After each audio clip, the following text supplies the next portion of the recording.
Hello, Cedar Grove staff.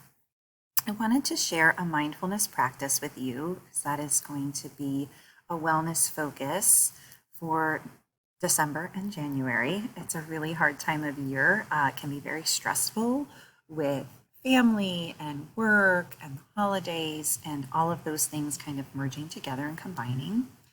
Less daylight, all of those things really do impact us. So I encourage you to incorporate some mindfulness practices. When I was in the classroom before, I would do strategies with, let's see, what did I teach? Kindergarten, second, and pre-K. When I found this curriculum, I taught all three of those grade levels at different times. It's called the Mind Up curriculum. It's written by the Hahn Foundation. It's a really wonderful book they have for K-2 and 3-5, teaching kids how their brain works, teaching them how to self-regulate. And all of these practices take moments a day for adults or kids and can make a huge impact. Because when we feel stress, there's a beautiful little almond-sized part of our brain called the amygdala that is the gateway to everything. It's the gateway if kids are available for learning. It's the gateway for emotion. It's the gateway for that fight or flight response that we all know and love. When the amygdala is agitated, we go into that fight or flight distress signal or alarm in our body. We shorten our breath, we breathe shallower, our heart rate rises, and we just start thinking unclearly. And you can see this happen to our students probably pretty regularly throughout the day as well, but definitely to adults. This strategy is called Pixel Thoughts. It's a website. I used to do it every day, 3 times a day with my students in second grade. We would type in their thoughts about what was bothering them or just something they were hanging on to when they came into the classroom that day that they wanted to get rid of. So maybe it could be like, my mom yelled at me. My dad made me late. All these things impact our kiddos and their central nervous systems.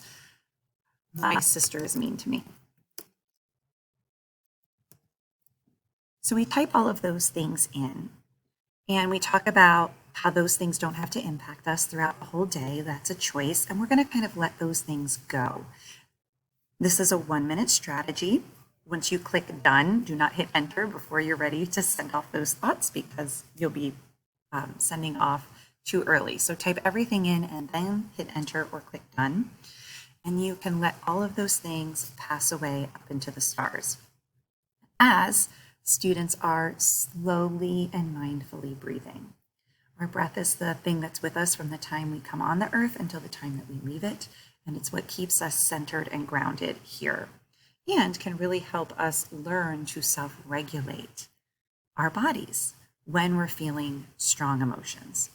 So, lots that we could talk about how the breath affects the central nervous system.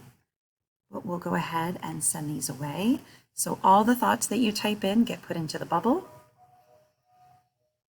And you start to breathe. Wow, my typing was terrible this morning. Sorry for all the errors.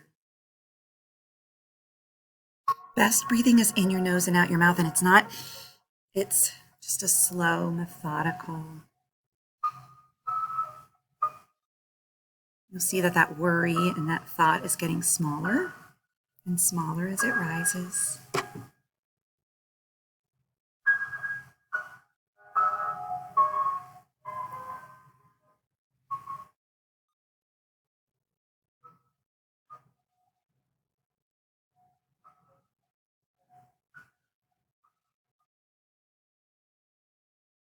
I don't think the words are as important that are showing up as much as the breathing and visually seeing that worry or that stress get smaller.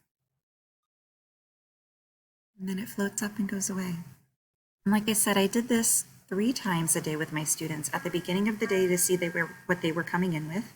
We always did it after recess to hit a fast reset because a lot happens at recess that I don't know about, and therefore I wanted to know what they were letting go of, and it was a good window. Sometimes it would be like I sat on the buddy bench by myself and no one came in. So, or came to play with me. So those types of things were helpful. And then to see what they needed to let go of before they went home. So that's a tool you can use. I hope you have a great day.